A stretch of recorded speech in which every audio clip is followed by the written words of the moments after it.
All right, we got this really nice quality 5-tier kids bookshelf. I wanted to show you with books on before I take the books off, just to show you everything. This thing's really nice. Got 5 tiers on it.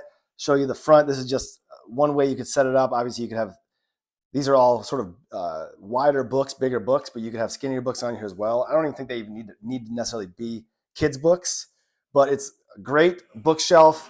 I'll just show you. This is the way it looks on the side. There's different screw areas right here. Very easy to put together. I was putting it together very leisurely, and it probably took me like 15 minutes, just very leisurely putting it together, not rushing through.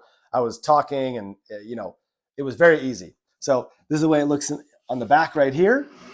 You got the side over here, and then we're back to the front. And now I'm gonna take the books off of it just so you can get a better vibe of how it looks without books, because you can make this into whatever you want to make this into as far as what books you want to put in here. But as you can see, 1 tier, 2 tiers, 3 tiers, 4 tiers, 5 tiers.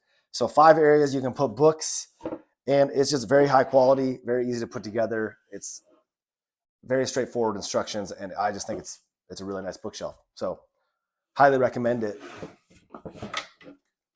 to you. Amen.